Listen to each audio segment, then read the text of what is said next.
replacements are becoming more common, I find. I can tell you probably at least a quarter of the women in my Pilates classes have either had a hip replacement, had both hips replaced, or are waiting for a hip replacement. Earlier this week, somebody came to ask me, do you do any exercises, Rachel, to train the hip? So this is what they mean by training your glutes to support your body when you're having a hip replacement. So let's have a look at the hip replacement first, and then let's have a look at the muscles affected to show how you can prepare the body in advance and speed up your recovery following that exercise. And I'm going to use a lady who comes to my Pilates classes who had one hip replacement 20 years ago and had to have their other hip replaced recently. It took her 2 years to rehabilitate her hip after having that initial hip replacement. But she has been consistently coming and training her pelvic floor, her glutes and her core in preparation for having this other hip replacement. She was back in my class, fit and healthy, passed by the surgeon within 9 weeks. And that shows that when you understand like the kind of basic principles of how the body improves, you don't have to think like you're going to be a super athlete to, have a hip replacement, or that hip replacement is the end of things, because hip replacements give you better quality of life. So what we want to do is to think about where the hip is. So if you find that kind of dent in your hip here, this is your thigh bone, and at the top of your thigh bone, the hip joint kind of looks a bit like that, and it fixes into the pelvis. So your pelvis is here, and the hip joint kind of fits in this way, and then that's how your leg moves on that hip joint. Your pelvis slots with your spine. So your spine is a long column, then you've got that shield bit, we've talked about this before, where the sacrum fits around the iliac crest, making your sacroiliac joint. The muscles then come from this part and wrap around the hip and attach either directly onto the hip bone or onto the thigh. And when they pull, they move the leg, all right? So that is why we have to look at training the glutes, but more importantly, we have to look at what's doing training your lumbopelvic rhythm. And that is the movement between your spine, your pelvis, and more importantly, your hip joint. The glute muscles, there are 3 of them, okay? And we want to train all 3 to help to stabilize the positioning of the hip into the pelvis, so that when you come out, you're still not in this bent position, because you can see we want to have the femur straight and we want that hip joint to be in.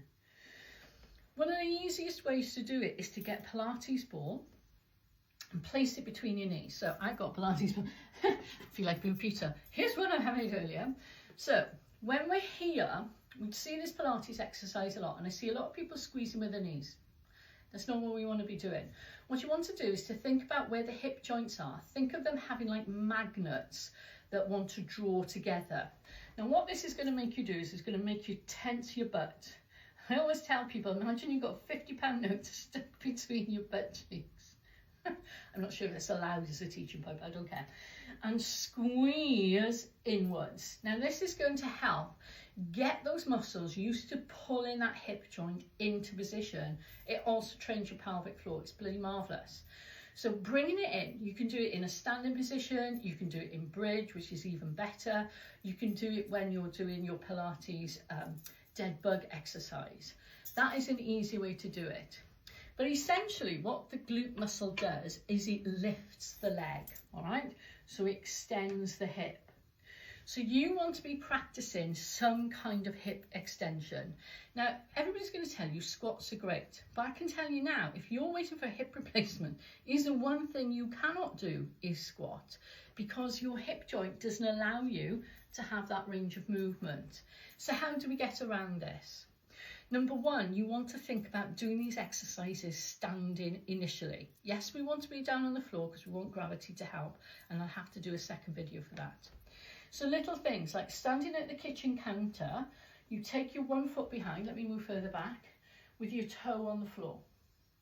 And all you want to do is lift your toe off the floor. Lift your toe off the floor. Now you're watching me, you're thinking, Rachel, that looks really easy. You try it, okay? So you stand up and you lift your toe off the floor, lift your toe off the floor. And you want to think about pushing your heel slightly up and back to the ceiling. What you don't want to be doing is leaning. And what you don't want to be doing is taking the weight onto your back foot and trying to push it. Keep this hip forward because we're protecting and training that hip. Lift your leg, lift your leg. Once you get the hang of this, the other thing I found is that you can do a modified squat, especially really good for people who have hip or pelvic floor issues. And that means you take one leg back, like the position we just did. You can see how the femur is now on a slight angle. You want to pull the femur forward. So you want to pull the hip forward, and then you want to bend down as if you're going to pick something up and come back up to standing. What you don't want to do is this. Okay, you want to bend down and then you want to come up, and then guess what, you can do that. So you can do both the exercises together, because let me tell you, even if you've had a hip replacement, you're going to want to go to the toilet. So you need to learn to do this. You're noticing I keep referencing the pelvic floor muscles. So one of the pelvic floor muscles you want to work is called the piriformis. The piriformis attaches internally onto the sacrum and comes externally onto that hip joint. So when you have that hip joint replaced, they cut that muscle off and then they reattach it. Now this is part of the pelvic floor, and you can notice when you've had a hip replacement, you will have temporary incontinence, and working through your pelvic floor works really well. That ball exercise works great. It works even better if you can do it lying down on the floor into a bridge position, or with your feet up on a chair or on the settee at a right angle. Think about drawing the tailbone towards the front of the pelvis, okay, because some of the pelvic floor muscles attach directly onto your tailbone. Remember, your tailbone's the last little bit of your spine. So when you're standing up, tuck and squeeze, pull the tailbone forward. It's really hard to get this done in like a 10-minute video. But what I would say to you, think about the principles. When you work a muscle, you encourage more blood flow into that muscle.